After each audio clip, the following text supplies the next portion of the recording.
Thank you. Thank you very much. I'll get started, although this is actually Claire's student, but we'll talk at the beginning. Want to show you a case study, how we used AI in student assessment and for what reasons, and our take on that. First of all, we're going to set up a little bit of the background before we go into the case study, and we'll share our reflection and our to-do list probably for next year, and we'll do a quick summary. And maybe introduction first in order. Hi, it's lovely to meet you. So my name is Claire Currie. I am the programme lead of the MSc Diagnostic Imaging programme, and our students are qualified radiographers, and most of them are international. And I'm obviously module lead for the module we're talking about today. I'm currently at JCU a PhD student as well, studying computer sciences, and very interested in AI, hence why we're here. And I'm a member of the SOR AI advisory group as well. And I'm the digital specialist in the Learning Development Centre here. My PhD was in machine learning and pattern recognition a while back when these things were still starting. And I'm also part of Claire's supervisory team. So just a little bit of background, because I'm sure you've heard of the university, but just the structure is always useful to remind people. The university is around 22,000 students, which hopefully will drop considerably at graduation and pick up again in September when the new lot registers. They're from around 120 countries, so we are dealing with a very, very international cohort, especially at master's level. There are 3 schools, and we are in the School of Health and Life Sciences, again, roughly around 7,000 students. And within the school, we have a Learning Development Centre, which I'm part of, and we provide support for all 8 departments, but currently 8. That may change. But Claire is from podiatry and radiography department. And within the Learning Development Centre, I'm the only digital specialist, so I'm spread quite thin, I'll put it that way. So yeah, Claire. So just a wee bit of a context as to why we decided to integrate generative AI into this module. I was currently teaching about clinical AI and its use in diagnostic imaging, and was very interested in how we could take this further. And we really felt it was very important, really, for the sustainability of the future of the profession, and therefore health and well-being, but also to start using AI and you know, progressing our curriculum and use it in education itself. And it really works very well within radiography, where we are a technologically enabled profession. We were currently using it to support writing presentations or summarising notes, and obviously I had great help from Lina in moving into generative AI. We were using it within the classroom environment, in things such as debate, presentation writing, and summarising key topics, but we hadn't explored it really into using it in assessment. I felt, however, the students had been actively exploring it in their assessment when they shouldn't have been, and that was really one of the reasons why we wanted to integrate it into the assessment in a more ethical way with integrity. With a lot more education. With a lot more education, exactly. So that took us to the development of the coursework from what originally it was, which was an essay, and we had seen them use generative AI in that essay. So they were coached into not using generative AI in the essay.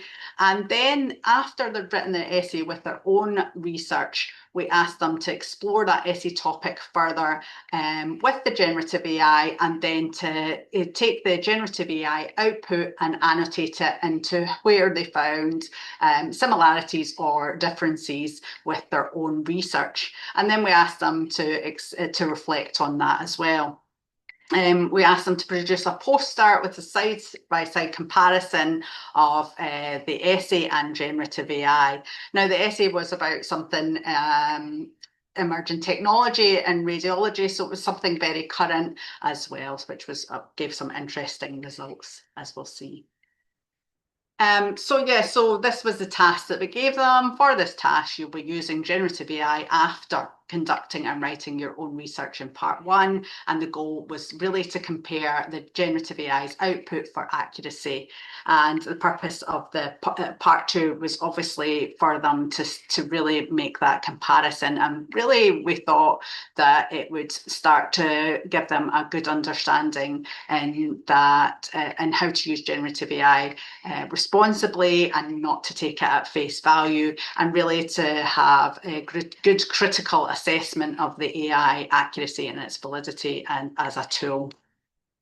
And really, as we talked about before, it was about AI and academic integrity. So they were really encouraged that they should only use generative AI in part two, that it shouldn't replace their independent analysis or critical thinking. Indeed, it shouldn't bias their essay before they begin. And that it was really to encourage them to use AI as a supplementary tool and think about the challenges and limitations of generative AI. So they were to reflect on that in the end as well. So I had to step in at that point and run a session on, we had to very clearly word it to be AI literacy session, not prompt engineering session, because we wanted them to really understand what AI and generative AI is. But to facilitate that, we also run a series of surveys. We did one survey before the session I had with them, then we had the class, and then we ran a survey after my class. And we're hoping to compare how the class has affected their attitude. Also, after the class was the actual assessment, and we ran a survey right at the end. It was just before the release of the marks, wasn't it? That we wanted to see after the entire experience of the classes and using AI and doing the assessment, how they reflect at that point post-module. So we'll share some of those results as well. What I discovered to my surprise was, this wasn't a surprise actually, that they use generative AI mostly to ask it questions, which was a big red flag for me because obviously it doesn't know its stuff. It generates statistically probable text, but that's what they were using it for, to find information, to learn about things. And when we asked about how their feelings were, they asked again, the answer basically, it's more information. They think it's not quite trustworthy. Some things are inaccurate. There are some of the quotes, so never use it, perhaps, it'll give me false information. So AI is an intelligent tool, however, how trustworthy it is, and notice things that are incorrect. So they were actually a lot more skeptical than I anticipated. Although they were asking it questions for information, they were still skeptical, which was a bit of a contradiction. I don't know, they realized it themselves, but they were skeptical. So that was a good starting point for me for the class. And I think that little video from a student, it's a very short one. Maybe because I did do my own bit of background research and I kind of knew what I was looking for and what information I should have. So therefore, when I knew that ChatGPT was giving me that, I was like, I could trust it. But actually, maybe I would say more the fact that I did my own research before it meant I could trust it. But at face value, I might not necessarily trust it. So you can see how the student reflects that you need to know first in advance that the information before you interrogate AI so you can judge the outcome. We adopted a very simple definition that UNESCO provided for AI, because that is another thing, having a proper definition to frame the conversation. And I explained to the student the basic concept of data, information, and knowledge and wisdom, because this is something that they've not really been taught much, although they should from very early on. And data is obviously just bits and bytes. When you assign meaning to those, it becomes information. When you start combining those bits of information, then you come up with the knowledge. And AI is generally about the sort of information stage. Sometimes it manages to put them all together, in a good way, so it comes up with a little bit of the knowledge stage. But what we want from our students is to get to the wisdom stage, where they look beyond and look at the so what and the why questions, which AI is nowhere near. And this is what we expect from especially master's level students. We want them to get to this stage. So I use this framework to explain the concept of knowledge and information. I had to go a little bit through the background of what generative AI is and how it works. I didn't go into too much technical details, obviously, but explaining the process itself, how it is. In a way, it's predictive text on steroids because it still statistically decides what the next word is. So explaining the concept and the mechanisms of how it achieves that gives them a little bit more perspective of the output. And although it does look like real text, it's just plausible text, not real text. It doesn't understand any of the information, and it obviously cannot generate any new ideas. It just accumulates what's been trained on and regurgitates it in a plausible way. That's all really it does at the moment. We talked about choice of platforms because it makes a big difference, talking about data security, ownership of data, and the ethics behind it and the sustainability of it. Because what we had to focus on is how students are using it and how they should be using it. Because running a query through generative AI is a lot more expensive, a lot more resource intensive than it is through a search engine. And they were asking it for information that is not accurate. It will be more accurate if they run it through a search engine. So putting that in that framework really gave them a little bit of perspective of what it does and how it does it, and put a focus on the ethics of the training, usage, and sustainability, and obviously reminding them to check the settings before they start, because a lot of the tools do take your information and learn from it. So just a short part to show what we expected them to output. So this was one student who basically didn't follow the instructions and put in a whole prompt to write a 3,000 word evaluation of the whole topic. So that was a bit of a flag. This is what we expected to see from the students. So you can see they've asked one question, it's given the output, they've copied and pasted the output in, and then they've put their comments and their annotations in the side. So this was good work. And just here, like I think one of the questions asked what's the best like radio tracer for imaging PSMA, and it said gallium, and I said, well, that's not necessarily the case. What really recent research is saying that isn't the case. So AI is not particularly correct in that point, but I wouldn't have known that until I did my own research. That's such an important point that she recognised. Had she used the AI before she wrote the essay, she would have got that key point wrong. So really that takes us on to our reflection of what we saw after the assessment, and some interesting things came up, because really we saw that students still use generative AI for the essay, and that caused idea generation caused the most issues. There was a student who used the generative AI right from the start to generate their essay, to generate the references, generate the reference list, and it was all just a work of science fiction. But the reflections that the students gave as part of the essay, these were all really good, and they all showed that the students understood that they should use AI cautiously. There was actually a rise in plagiarism referrals due to AI use, despite we were very clear where they should and shouldn't use it. So going forward, we need to continue with that emphasis on academic integrity and adherence to the assessment regulations, and really to keep thinking about still using it, because we both really think it's important for sustainability of in education.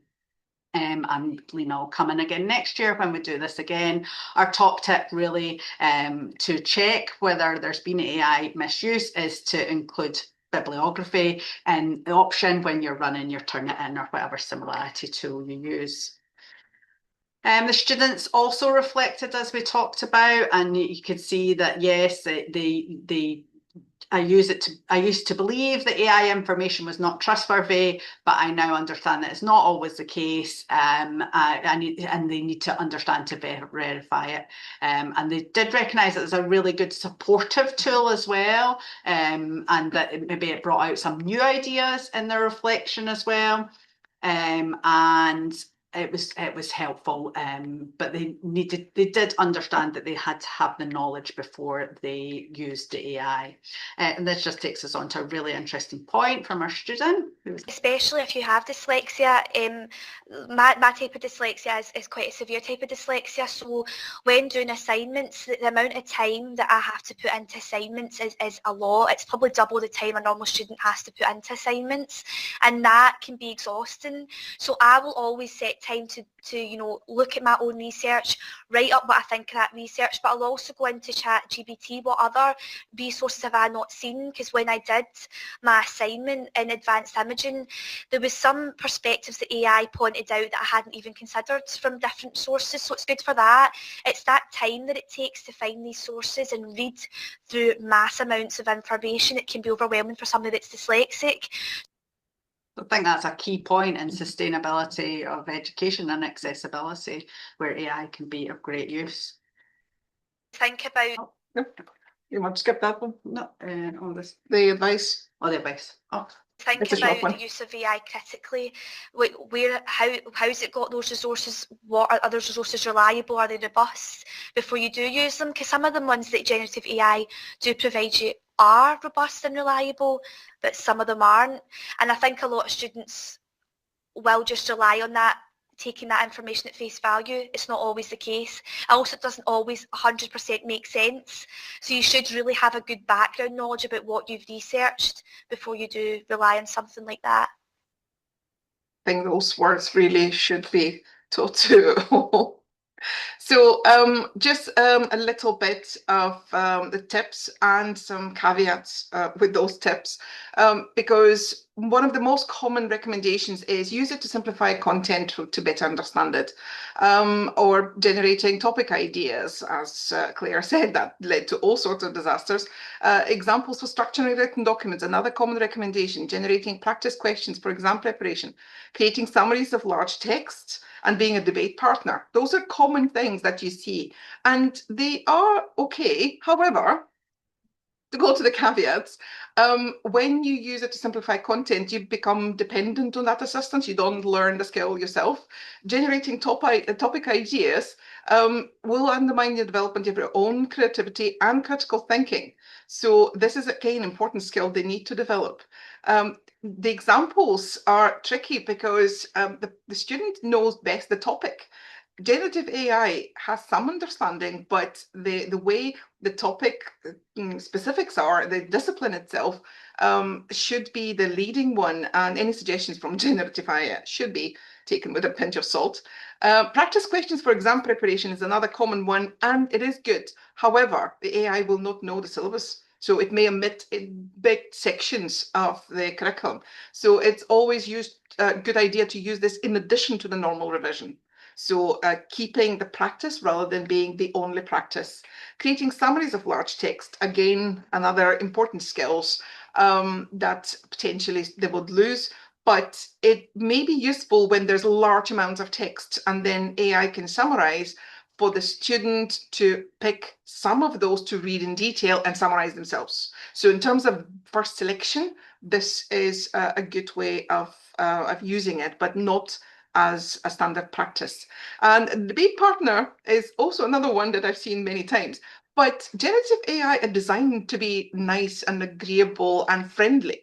They're never going to really contradict you. They don't learn to contradict you. So they will just learn to become more friendly to you. So they're not really going to give you a nice, useful debate, to be honest. So this is something important to always mention to students, as well as giving them advice of what to use generative AI for. It's also what not to use it for and why not. So in summary, we really still think it's important to incorporate AI and AI literacy into assessments, and it was particularly useful and vital for postgraduate students, and it worked really well for healthcare students. We would highly recommend it for undergraduate students, but we need to explore that some more. There's a very careful balance between academic integrity and using AI tools. We think it's future-proofing education and the professional skills, and we really think it's important for raising awareness of its limitations and implications. And another final word there. Definitely do your own critical analysis of resources. Go out and find them yourself, write about them yourself. And if you're thinking, is there any other resources I potentially could have missed, especially when I'm overwhelmed with a lot of reading or articles, that generative AI can be there to support you. But again, just be cautious. And just to finish off, this is really the word that came up constantly. Cautious, cautious, cautious. Exactly. Use it cautiously. Thank you very much. I will also leave you with those links. I can put them on the Padlet. Yeah, I'll put them on the Padlet, so you can go and explore some interesting stories from other people and AI tools. That's great. Thank you very much.